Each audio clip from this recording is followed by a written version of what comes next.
Good morning, everybody. We've got a mixed to higher trade in the grain markets here on Thursday. It is 6:07 a.m. Central Time.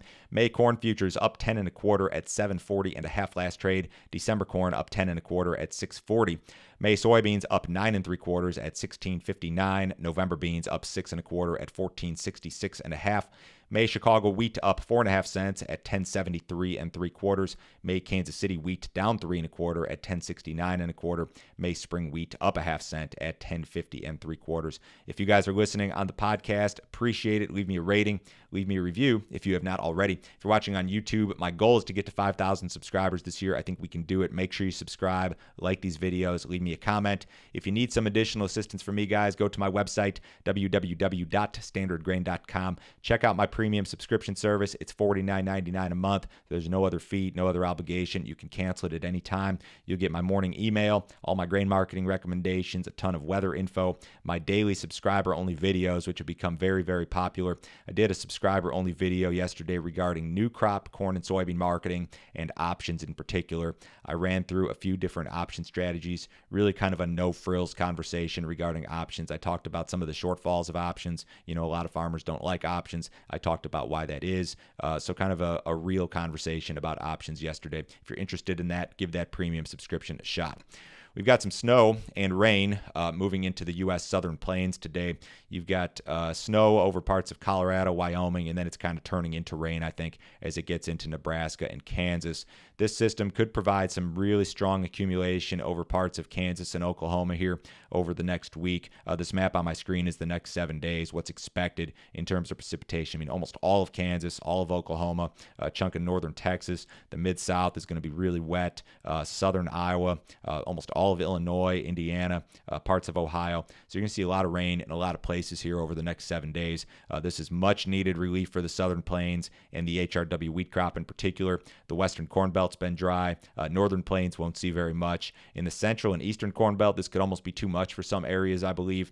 So we're going to be wet here without a doubt. So in regard to the HRW wheat crop in particular and the SRW crop too, this could be a good thing, I suppose.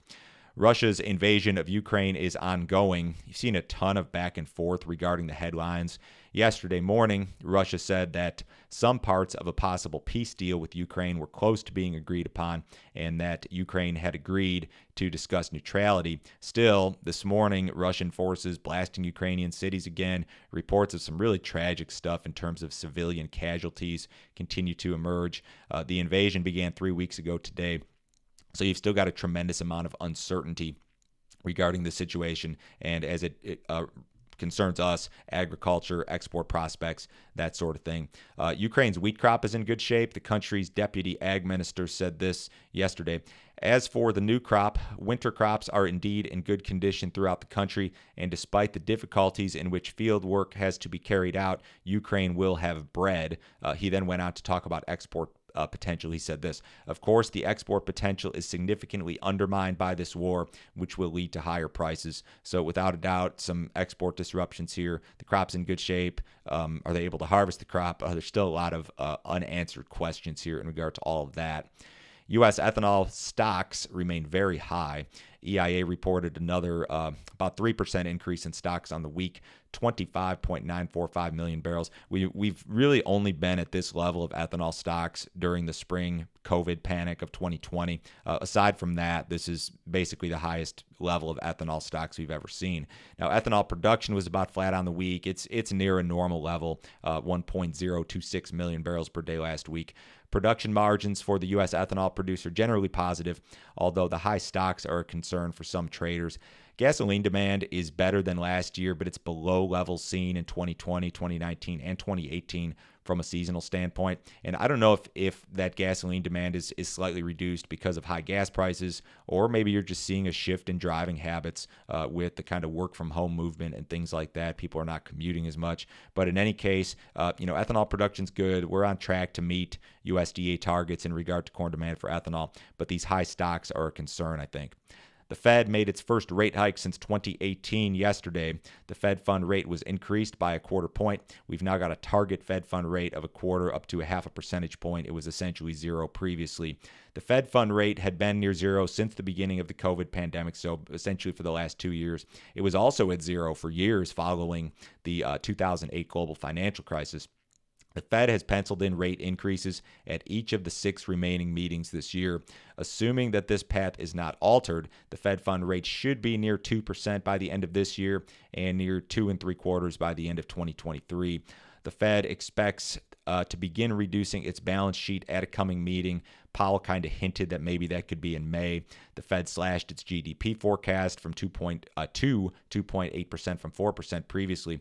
Despite this more aggressive stance from the Fed, the S&P 500 has had like its best 2-day winning streak, I think, since spring of 2020. It's rallied 4.4% in the last 2 days combined.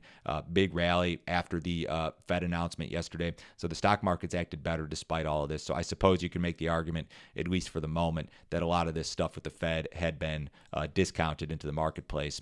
We've got an export sales report this morning at 7:30. We should see some really strong soybean sales again. 900 to 1.8 million expected for old crop. Corn sales expected 700 to 1.4 for old crop. Wheat sales 250 to 600. The cattle market was lower in live cattle and mixed and feeder cattle yesterday. A little bit of light cash trade at 138 to 141. Not enough to establish a trend. Box is marginally higher. In the outside markets, the U.S. dollar is lower. The S&P is down 8. The Dow Jones is down 50. Bonds up a little bit. We've got gold up $36. Crude oil is up $4.39 at 99.43 in the April WTI, almost back to $100 in the crude this morning. Everybody have a great day today. I'll talk to you Friday.